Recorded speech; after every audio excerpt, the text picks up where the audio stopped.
내가 오늘도 우리 함께하는 줄 믿습니다. 이제 11월 달이 다 가고 연말이 가까우면서 분위기는 출애굽기도 곧 어떻게 돼요? 끝나고 지금 새벽에 말씀 나누는 사무엘상도 끝나고 그렇게 정리하는 분위기로 다 모아지고 있어요. 출애굽기에 앞에서 쭉 진행되어진 애굽에서 나와서 이제 하나님이 원하시는 백성으로 거듭나는 역사가 시내산에서 있게 되어집니다. 거기서 거듭날 때에 그 전에는 그들이 종이었어요. 이제는 자유자가 되었습니다. 자유자가 되었다는 것은 예배하는 자가 되었다는 거예요.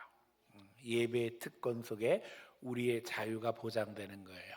그래서 이 예배를 통해서 하나님 앞에 이제 이스라엘 백성들은 택하신 족속으로 또 그 가운데 하나님이 원하시는 이제 나라를 이루게 되는 것을 봅니다. 그 예배를 드리는데 누가 원하시는 예배를 드려야 돼요? 하나님이 원하시는 예배. 하나님이 원하시는 것들을 모세에게 명령하시는데 오늘 본문에 그렇기 때문에 가장 중요한 것은 명하신 대로 행했다는 거예요. 명하신 대로 만들었다는 거예요. 오늘 우리가 주님의 명령이 무엇인지 잘 점검하고 순종해야 합니다. 주님이 명령하실 때 순종한다는 건 무슨 의미예요? 말씀을 우리가 실천함으로 말미암아 열매를 거두어야 된다는 거예요. 여러분 삶 속에서 열매가 나타남으로 말미암아 그 열매 속에서 하나님 앞에 기쁨으로 나아갈 수 있는 참된 예배자가 되기를 축원합니다. 이제 오늘 본문의 내용은 앞에 성물들이 다 만들어졌어요. 근데 늘 이야기하지만 결국에는 이 모든 것들을 감당해야 될 것은 사람이에요. 특별히 사람 중에 누구예요? 제사장입니다. 오늘 본문에는 이제 제사장의 의복을 꾸미는 것들에 대한 이야기를 증거하고 있는 것을 보게 되었습니다. 자, 제사장의 의복을 만드는데 필요한 재료들이 쭉 나오는데요. 이 재료들이 어느 날 갑자기 등장한 게 아니라 앞에서 사용되었던 재료들이 반복적으로 사용되고 있는 것을 보게 되어져요. 자, 보니까는 모세에게 명령하신 대로 청색, 자색, 홍색 실로 성소에서 섬길 때 입을 정교한 옷을 만들고, 우리가 끊임없이 들었어요. 청색, 자색, 홍색, 그리고 이제 고운 배실, 이런 것들이 앞에서 사용된 그대로 제사장의 의복을 만드는데 사용되는 것을 보게 되어져요. 우리는 상상해 보게 되어집니다. 그리고 다시 한번 생각합니다. 이 성소에 어떻게 생각하면 작은 샘플이 제사장의 옷이었어요. 우리는 이제 더 이상 건물이 아닌 우리 한 사람 한 사람이 성전이 되었다는 표현을 성경 속에서 확인하며 믿고 살아갑니다. 과거에는 우리가 무조건 어디에서 예배해야 됐어요? 성전에서 예배해야 됐어요. 그러나 이제는 성전에서 예배하는 것이 중요한 것이 아니라 성령의 인도하심을 받는, 다시 말하면 영과 진리로 예배하는 예배가 되어야 되는 거예요. 그렇기 때문에 우리가 성령님을 모시고 가면 우리가 성전인 거예요. 그러니까 이 예복이 제사장의 예복이지만 다른 말로 바꾸면 성전의 축소형이 되는 거예요. 그러니까 이것을 입으면은 즉시 이제 제사장 한 사람 한 사람이 무슨 역할을 하는 거예요? 성전의 역할을 하는 거예요. 오늘 우리가 이런 사명이 있음을 잊지 말아야 될 것입니다. 그래서 금식, 청색, 자색, 홍색실, 가늘게 꼰 배실, 그것으로 에봇 제사장의 옷을 만들게 되어지는데 이 실 하나하나가 의미가 있죠. 그리고 이 실 하나하나가 우리가 아는 것처럼 씨실과 날실이 되어서 서로 교차해서 하나가 됨으로 말미암아 이제 직조가 되어지고 거기에 술을 넣고 하면서 옷이 완성되어지는 것입니다. 이걸 통해서 한 사람이 제사장일 뿐만 아니라 성전의 모습으로 다듬어져 나가는 것을 보게 되어져요. 보니까 이제 4절에 에봇에는 어깨 바지를 만들어 그 두 끝에 달아 서로 연결되게 하고, 그래서 여기 양 어깨에 어깨 바지를 만들게 하셨어요. 오늘 우리가 쉽게 상상하면 군인은 여기다 뭐 달아요? 계급장을 답니다. 그렇죠? 예, 계급장을 다는 거예요. 어떻게 보면 제사장에게 계급장 같은 어깨 바지가 달리게 되어졌어요. 계급장은 우리가 아는 것처럼 계급을 상징해요. 그 계급으로 군인들은 뭐가 정해져요? 질서가 정해져요. 상하 관계가 정해진단 말이에요. 여기 우리에게도 계급장이 있음을 잊어버리지 마세요. 예. 하나님께서 제사장에게 계급장 달게 하셨어요. 그런데 여기 보니까는 이 에봇에 붙여 짜게 하셨고 여호와께서 모세에게 명령하신 대로 하였더라. 보니까는 6절에 호마노를 깎아 금태에 물려 도장 새긴 같이 이스라엘의 아들들의 이름을 그것에 새겨 에봇 어깨 바지에 달아 이스라엘의 아들들을 기념하는 보석을 삼았으니 여호와께서 모세에게 명령하신 대로 하였더라. 자, 여러분들에게 계급장이 있습니까? 네. 있습니까? 네. 여러분, 우리에게는 계급장이 있어요. 계급장 그러면 마치 우리가 뭐가 대단한 것 되는 것 같은데, 여기 나오는 계급장은 오늘 본문에 있는 것처럼 거기에 도장 새기듯이 이름을 새기라고 그랬어요. 근데 그 새기는 이름이 누구예요? 이스라엘의 12아들. 이스라엘 12지파를 새기는 거예요. 이게 이제 우리 계급장인 거예요. 예, 제사장은 누구를 섬겨요? 하나님을 섬깁니다. 그러나 하나님을 섬김과 동시에 이스라엘 백성들을 섬기는 사명을 감당하는 거예요. 예, 그들을 위한 중보자로 하나님 앞에 나가는 거예요. 그래서 그 어깨에 이스라엘 백성들의 지파별로 이름을 다는 거예요. 예, 아주 분명한 구조가 여기에 존재합니다. 제사장이 왜 존재하는 거예요? 바로 이들을 섬겨 하나님 앞에 나가기 위해서 존재하는 거예요. 제가 늘 이야기합니다. 우리는 왕같은 제사장이다라고 이야기하면서 여러분 반드시 여러분들을 위해서 기도해야 될 사람이 있어야 됩니다. 그러면서 우리가 늘 기도할 때 가족들 위해서 기도합니다. 또 신앙 동지들 위해서 기도합니다. 그리고 잊어버리지 말아야 될 것은 뭐였죠? 예비 신자를 위해서 기도합니다. 영혼을 위해서 기도하는 거예요. 그들이 우리의 뭐라고요? 계급장이라니까요. 예. 우리가 섬기면서 기도할 사람이 많으면은 하나님 앞에 큰 축복이에요. 큰 상급 받는 거예요. 큰 직분 받는 거예요. 근데 기도할 사람 하나도 없어. 왼수 같은 남편, 왼수 같은 마누라도 기도하기 싫어. 예, 자식이라고 말도 안 듣고 속상해. 아유 왜? 뭐 그럼 기도할 마음이 안 생기겠죠. 그럼 문제는 뭐예요? 계급장이 있다 없다? 없다는 거예요. 여러분 계급장이 다른 게 아니라니까요. 섬겨야 될 심령이 나의 계급장 같은 거예요. 어깨 바지에 내 권위를 상징하고 은혜를 상징하고 직분을 상징하는 거예요. 그래서 오늘 신앙은 관계 속에서 이루어집니다. 하나님과의 이 수직 관계가 분명해져야 되고 수평 관계가 잘 이루어져야 돼요. 이게 십자가의 수직 관계. 하나님과 우리 관계입니다. 수평 관계, 주위의 영혼들과의 관계입니다. 더더욱 우리가 하나님께서 허락하신 이 관계 속에서 가족을 축복하고 또 우리 신앙 동지들 축복해야 할 뿐만 아니라 잊어버리지 말아야 될 그 빛과 소금으로 하나님 앞에 세상에 죽어가는 영혼들 섬기는 일을 우리에게 명하셨다는 사실을 늘 기억해야 돼요. 자, 여기 어깨에 사람이 많으면 많을수록, 이름이 많으면 많을수록 당연히 무겁고 힘들겠죠. 그러나 그것이 축복입니다. 여러분 오늘 다시 한번 점검하면서 내가 하나님 앞에 품고 기도해야 될 영혼들 항상 마음에 품고, 또 제가 늘 강조하잖아요. 제발 뭘 얻어오라고요? 기도 제목. 예, 기도 제목을 얻어오라는 거예요. 이거 돈 얻어오라는 것도 아니고 무슨 쌀을 얻어오라는 것도 아니고 기도 제목을 얻어오라고 하는데 그걸 그렇게 부끄럽게 생각해요. 예, 기도 제목은 아무에게나 주는 게 아니라니까요. 여러분 기도 제목을 받으면 여러분들에게는 영권이 임하게 되는 거예요. 그들 위해서 기도할 때 하나님의 능력이 임하게 되는 거예요. 기도 제목을 그래서 받아오라는 거예요. 예, 헛된 기도하지 말고 그들의 마음의 소원을 하나님 앞에 아뢰는 거예요. 예, 그걸 통해서 하나님이 우리를 제사장으로 훈련시키시고 우리를 다듬어 나가면서 리더십을 세우신다니까요. 그 영혼에서 기도함으로 말미암아 하나님의 축복이 나갑니다. 응답이 나갑니다. 은혜가 나갑니다.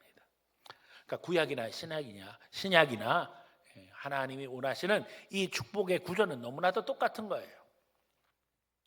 자, 이렇게 해서 하나님 앞에 이제 어깨 바지를 설명하셨어요. 그 다음 8절에는 뭐가 등장합니까? 흉패를 정교하게 짜되, 가슴에 붙이는 거예요. 흉패, 가슴에 패를 붙이는 겁니다. 보니까는 역시 에봇과 같은 모양으로 금실, 청색, 자색, 홍색 실, 가늘게꼼, 배실로 하였으니.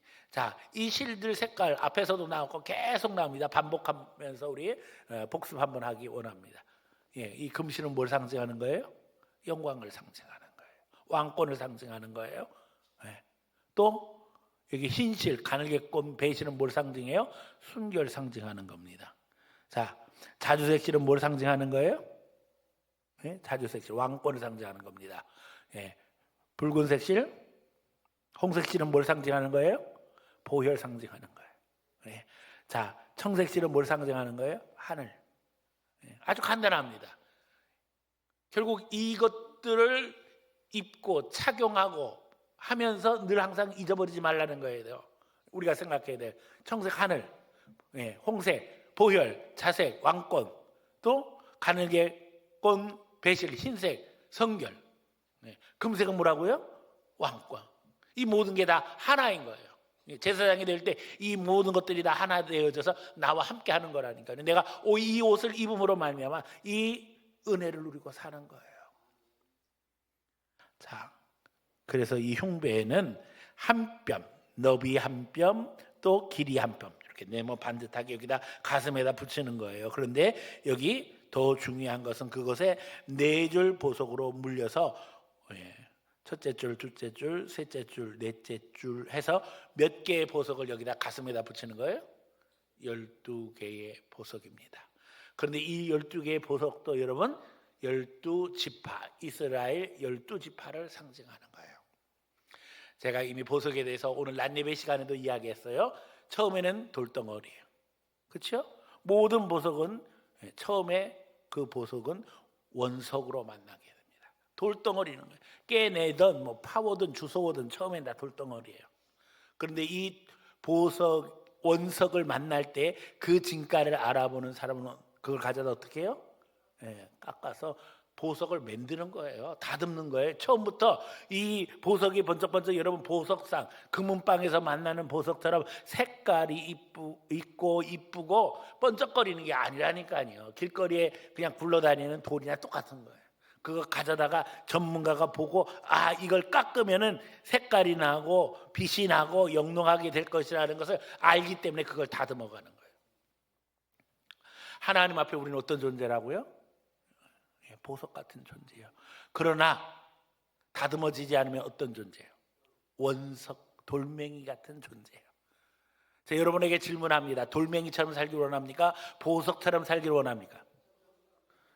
보석처럼 살기를 원해요. 그렇죠? 물어보는 게 바보죠? 바보 목사입니다. 그런데 왜 물어보겠어요? 바보처럼 사는 인간이 너무 많아가지고 그래가지고 돌멩이 가지고 내가 이 가치가 얼마인지를 아세요? 나는 절대 안 깎입니다. 이거 깎아내면 이거 돈으로 치면 얼마인데요? 여러분 깎아내면 무게가 줄어들어요. 보석을 판매할 때 그 판매의 기준이 뭐예요? 무게, 캐럿이에요. 몇 캐럿이냐? 그러니까 깎여지면 무게가 줄어들어요? 늘어나요? 줄어들어요. 그것만 생각하는 거예요. 그런데 여러분 보석의 가치를 결정하는 것에 있어서 무게는 부수적인 겁니다. 그게 제대로 아름다운 각도를 따라서 잘 연만돼서 아주 아름다운 모습으로 균형미를 이루고 그야말로 광채를 발할 때 모든 사람이 봐도 인정할 수 있는 가치가 생기는 거예요. 깎여지는 걸 두려워하지 마세요. 그리고 우리는 잊어버리지 말아야 돼요. 이걸 깎는 분은 누구다? 하나님이신 거예요. 우리를 깎아가시는 거예요. 그런데 우리는 안 깎겠다고 버티죠. 버티면 문제 생깁니다. 내가 튀어나가면 나만 손해인 거예요. 여러분, 하나님은 오늘도 우리를 보석으로 다듬어 가시기 위한 과정을 겪도록 하시는 거예요. 자, 한 영혼 한 영혼 가슴에 품고 제사장 뭐해요? 기도하는 겁니다. 영혼의 존재, 가치는 우리의 기도 속에서 보석처럼 다듬어지는 거예요. 하나님 앞에 우리 영혼을 다듬는 것, 각개인에게 너무나도 중요한데 제사장으로 사명을 감당하는 사람들의 입장에서는 영혼을 기도로 다듬어 나가는 거예요. 여러분, 그 영혼을 축복하고 사랑하면 아름다운 모습으로 만들어진다니까요. 처음부터 돌덩어리예요. 그러나 하나님 앞에 축복하고 기도하면 하나님이 다듬어 주셔요. 얼마나 행복하겠어요. 우리 눈앞에서 변화되는 모습을 볼 때. 그러나 그 변화의 모습이 빠르지만은 않습니다. 그럼에도 불구하고 제사장 뭐 해야 돼요? 말 그대로 하나님 앞에 제사장 사명 감당해야 되는 거예요. 예. 오늘 우리가 이 사명 감당하며 이 일에 힘을 다할 수 있기를 축원합니다. 더욱이 이 12개의 보석은 아주 중요한 장면에서 다시 한번 등장합니다. 어디에서요? 저 요한계시록 마지막에 가서 등장합니다.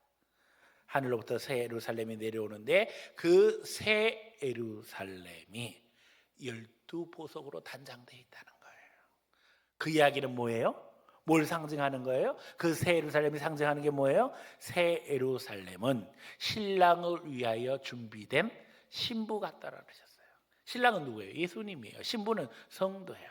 결국 천국에서 하나님 앞에 가장 귀한, 가장 가치 있는 존재는 바로 한 영혼 한 영혼 하나님 앞에 다듬어진 성도라는 거예요. 그게 천국인 거예요. 네. 우리가 여러분 천국을 생각하면 뭘 기대하십니까? 그 아름답게 표현되어지는 그 아름다움의 핵심은 바로 한 사람 한 사람의 다듬어진 영혼이라는 걸 잊어버리지 마세요. 그래서 제가 늘 이야기하는 거예요. 관계의 훈련, 교회 안에서 서로 사랑하고 귀히 여기고 축복하고 위로하고, 이게 천국의 모습이라니까요. 그걸 통해서 우리가 지금 한 사람 한 사람 아름다운 보석으로 만들어가는 것이고, 우리가 존재함으로써 비로소 천국이 아름다운 것이고, 거기서 하나님의 영광을 드러내는 것이고 하나님을 찬양하는 거예요. 그래서 제가 얘기하는 거예요. 여기서 천국을 준비하지 않으면 죽어서 천국은 없다. 예수님의 보혈로 우리를 피값으로 사셨단 말이에요. 여기서 다듬어야 돼요. 가정도 다듬고, 우리 심령도 다듬고, 우리 자식들로 다듬고, 기업도 다듬고, 아름답게 네.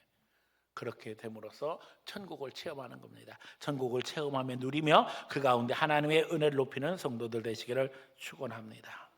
그래서 여기 보니까는 이제 어깨바지도 만들고 또 가슴에 흉패도 붙이고, 그런데 중요한 것은 사슬을 만들어서 다 연결하라는 거예요. 금사슬로 연결하라는 거예요.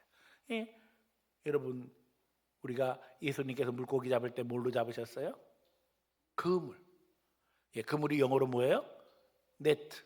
예. 그 지금 현대 사역의 핵심은 네트워크예요. 혼자 일하는 게 중요한 게 아니에요. 함께 잘해야 되는 거예요. 예. 이게 팀플레이입니다. 이것이 교회 사역뿐만 아니라 세상의 모든 것들에 있어서 핵심이 되는 시대에 살아가고 있어요. 이미 다 가르쳐 주셨다니까요. 그러니까 제사장의 옷을 만드는데 이게 다 연결이 되어져 가지고 벗어놓으면 각각 다 정리할 수 있지만 입으면 다 일체가 되어서 하나로 연결되어서 완벽한 네트워크를 형성하게 되어지는 거예요. 그래서 교회 안에서 혼자 잘하는 게 중요한 게 아니라니까요. 네트워크를 만들어서 협력하고 그 가운데서 하나님의 일을 아름답게 이뤄나가는 걸 계속 훈련하는 겁니다. 그러면서 어떻게 되는 거예요? 깎이고 또 깎이고 깎이는 거예요. 네. 그거 안 깎이면 하나님 앞에 가치가 없다니까요. 나만 잘난 거 필요 없다니까요. 하나님은 우리가 다듬어진 가운데 쓰임받도록 인도하시는 거예요.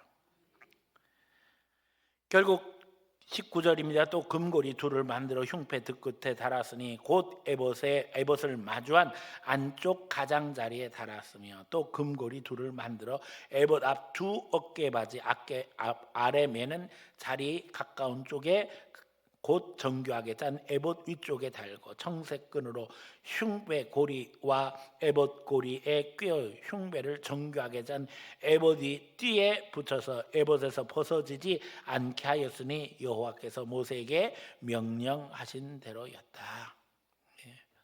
그래서 하나님께서 다 연결해서 여기서 도망가지 않도록, 여기 에봇 붙이고 여기 흉배 붙인 에봇에 흉배 붙이고 어깨바지 붙였는데 도망가지 않도록, 벗어나지 않도록 하셨다는 거예요. 자, 그 다음에는 이제 여기 보니까는 25절입니다. 순금으로 방울을 만들어 그 옷 가장자리로 돌아가며 석류 사이에 달되 방울과 석류를 서로 간격 두고 번갈아 그 옷 가장자리에 돌아가며 달았으니 여호와께서 모세에게 명령하신 대로 하였더라. 그래서 방울과 석류가 옷 가장자리 밑단에 달립니다.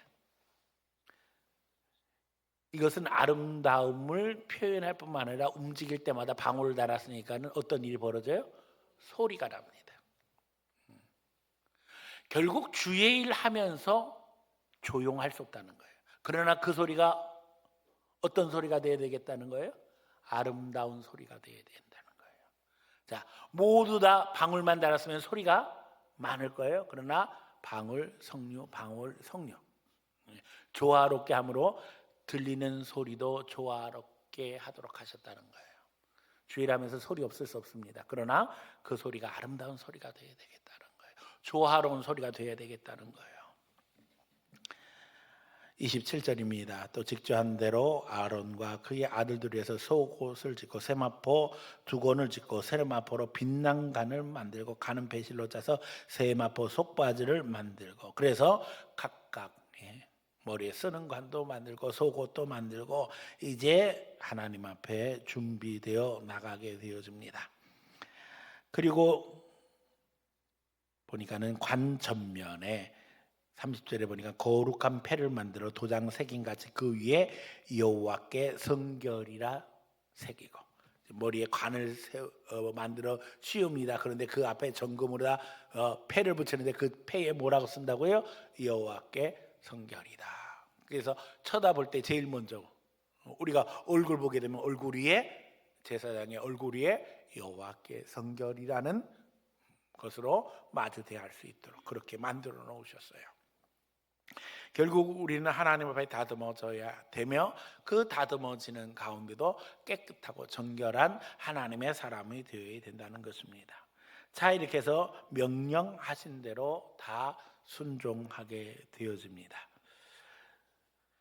그들이 성막을 모세에게 가져왔으니 곧 막과 모든 기구 그 갈고리들과 널판들과 그 띠들과 그 기둥들과 그 받침들과 붉은 물들인 수양 가죽덮개와 해달의 가죽덮개와 가리는 휘장과 증거궤와 그 채들과 속죄소와 상과 그 모든 기구와 진설병과 순금 등잔대와 그 잔 곧 버려놓는 등잔대와 그 모든 기구와 등유와 38절입니다. 금제단과 관유와 향기로운 향과 장막 휘장문과 39절입니다. 놋제단과 그 놋그물과 그 채들과 모든 기구와 물두멍과 받침들에서 쭉 계속되어지는데 이 모든 성물이 뭐에 필요한 거라고요?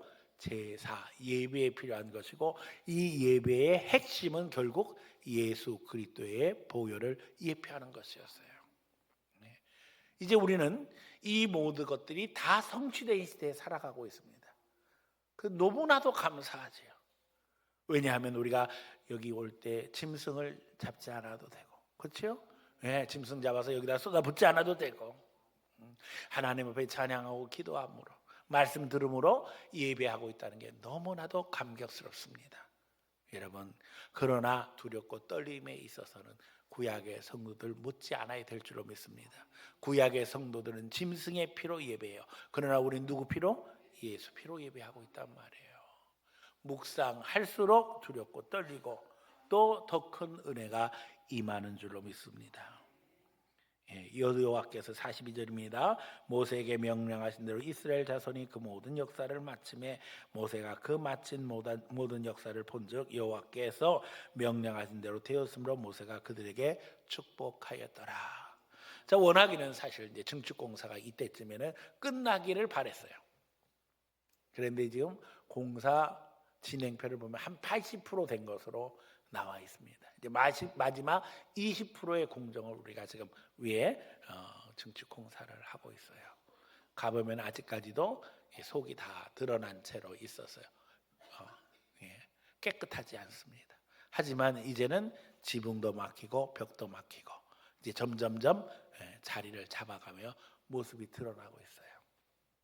끝까지 다듬어야 되고 끝까지 청소해야 되고 끝까지 모자른 부분들을 채워나가야 건축이 되는 것처럼 우리 모습도 다 똑같아요. 우리가 원하는 시간에 맞춰서 되기를 원하지만 잘 안 돼요. 어쩜 이렇게 똑같은지 모르겠어요. 그렇죠?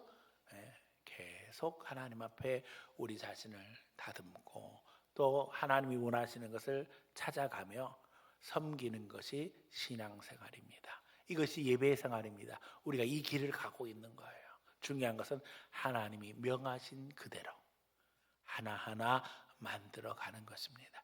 다듬어 가는 것입니다. 그럴 때 우리의 가치는 귀해지고 그 가운데 믿음의 역사가 나타나는 거예요. 난 예배 시간에도 말씀드렸어요. 우리가 교육 속에서 하나님 앞에 다듬어져야 된다. 성품의 개발입니다. 우리 성품도 다듬어져야 돼요. 이게 다듬어지지 않으면 다른 사람에게 영향력을 줄 수가 없어요. 오히려 나쁜 영향력을 주지요. 다듬어서 예수님의 성품으로 보석 다듬듯이. 또 계속 이야기 드리는 것은 여러분 관계 개발에 대한 이야기였어요. 관계를 어떻게 해야 된다? 개척해야 된다. 발전시켜야 된다. 개발해 나가야 된다. 영적 관계로 만들어 가야 된다. 쉬운 일이 아닙니다. 여러분 사람 하나 새기는 것이 쉽든가요? 어렵든가요? 어려워요. 근데 예수 그리스도의 제자들은요, 지나가는 사람들도 전도해서 감동 속에 마음의 문을 열고 여기 데려다 앉혀놓을 수 있어야 된단 말이에요. 여러분 쉬워요? 어려워요? 어려워요. 그러나 불가능합니까? 가능합니까? 가능합니다. 왜요? 우리는 성령이 도와주셔요. 성령이. 우리는 다듬으면서도 알아요. 내가 부족하다는 거를. 그런데 중요한 것은 성령님이 도와주신다는 거예요. 그러니까 세상이 할 수 없는 건 할 수 없는 거를 교회는 할 수 있고, 힘으로 능으로도 아니 되지만 오직 모르 된다고요? 하나님의 신으로 성령의 능력으로 되는 거예요. 여러분 그러므로 예수 믿는 것이 축복인 것이, 예수 믿으면서 성령의 은혜를 체험하면 내가 돌덩이에서 돌멩이에서 뭐가 되는 거예요? 보석이 되는 거예요. 다듬어 주시는 거예요. 그러면 보석되면은 여러분 보석상에 보석이 쭉 있습니다. 그럼 그 보석상에 들어간 사람들이 어떻게 하던가요? 눈을 그냥 크게 뜨고 막 주인한테 이야기하죠. 좀 볼 수 있게 내놓으라. 그러면 잘 보여줘요? 안 보여줘요? 잘 안 보여줍니다. 그게 만지기만 해도 상처가 날 수 있잖아요. 그러니까는 아니 그냥 거기에 진열된 대로 보세요. 그러면 우리가 안경까지 벗어가면서 눈을 그냥 치켜뜨고 이게 진짜인가 가짜인가 그냥 그러고 보잖아요. 왜 그래요? 가치가 있으니까 그래요. 가치가. 저는 여러분들이 가치 있는 인간이 되기를 원해요. 누구에게나 존귀 여김 받고 다른 사람들을 매료시킬 만큼의 영향력 있는 사람이 되어야 돼요. 하나님 앞에 기도하시기 바랍니다. 하나님, 내가 다듬어지기 원합니다. 다른 사람들이 나를 볼 때 나를 보고 좀 다가올 수 있는 사람이 되게 해주세요. 우리가 나이가 들면 자기 얼굴에 책임져야 된다고 그런 얘기 많이 하죠. 여러분 얼굴에 책임지는 게 문제가 아니라니까요. 얼굴은 뜯어 고칠 수가 있어요. 요즘에 그렇죠? 돈 주면 다 돼. 심지어는 코 높이고 눈 뒤집어 까고 뭐 심지어는 입술도 두툼하게 하고 턱도 깎고 완전히 그냥 인조인간 만들어서 바꿀 수 있어요. 그러나 마음은 병원에서 수술을 해줘요? 못 해줘요? 못 해줍니다. 해주고 싶어도 못 해줍니다. 세상 사람들은 이렇게 이야기해요. 사람은 고쳐서 못 쓴다. 그렇죠? 많이 들어보셨죠? 사람 고쳐서 못 쓴다는 얘기. 한두 번 들어본 얘기가 아니에요. 그런데 여러분 놀라운 것은 성경 이야기는 뭔지 아세요? 사람 고쳐서 쓰는 얘기예요. 사람 고쳐서 쓰는 얘기. 하나님이 아브라함도 고쳐서 쓰셨어요. 모세도 고쳐서 쓰신 거예요. 야곱도 고쳐서 쓰신 거예요. 성경 내내 이야기를 보면 다 고쳐서 쓰시는 거예요. 처음부터 그렇게 잘하는 사람은 심지어는 다윗도 훈련시키잖아요. 다 고쳐서 쓰신 얘기예요. 여러분 속상해하지 마세요. 아이고 성품 개발해야 된다. 뭐 관계를 입대까지 안 됐네 목사님. 나이가 이제 60 넘어 70, 80 되는데 뭘 고쳤어요. 그냥 이대로 살다가 갈래요. 포기하지 마세요. 가능합니다. 모세는 몇 세에? 80세에. 아브라함은 75세. 막 헷갈리네 이제 우리가. 그래도 괜찮습니다. 하나님은 가능하신 거예요. 여러분 걱정하지 말고 하나님 나를 좀 고쳐 써주세요. 이제 제가 살다 보니까 내가 부족하다는 걸 이제 조금씩 알아갑니다. 그거부터 내가 시작된 거예요. 부족한 걸 알아가는 것부터 시작이 되니까 하나님 나는 부족하니 하나님 나는 잘 안 돼요. 그러니 하나님 앞에 맡기니 하나님 나 좀 고쳐서 써주세요. 이 못된 성격, 이 잘난 체하는 이 못된 성격, 하나님 좀 고쳐주세요. 말도 좀 고쳐주시고요. 듣는 것도 좀 잘 고쳐주시고요. 하나님 이 머리가 지금 문제가 있는 것 같아요. 내가 보니까는 지금 살면서 깨달은 게 왜 다른 사람은 좋은 말 하는데 나는 그 말이 나쁜 말로 들리는지 모르겠어요. 이 못된 머리에 이 구조도 다 바꿔주세요. 기도해야 된다니까. 기도하고 고쳐서 하나님 앞에 쓰임받아야 되지 않겠어요? 하나님은 고쳐서 쓰십니다. 걱정하지 말고 기도하면서 여러분 인간 개조 작업을 해야 돼요. 나 개조 작업해. 나 바꿔야 돼요. 내 마음이 바뀌어지게 해주세요. 내 눈이, 내 귀가, 내 입이 다 바뀌어져서 예수님의 눈으로 보고 예수님의 귀로 듣고 예수님의 입으로 말하고 그러면 모두가 다 행복한 천국이 되는 거예요. 우리 교회가 천국 같은 교회가 되기를 원하고 우리가 천국에 있는 보석 같은 하나님의 귀한 성도로 하나님 앞에 영광 돌리는 거룩한 역사의 주인공이 다 되어지기를 예수님 이름으로 축원합니다.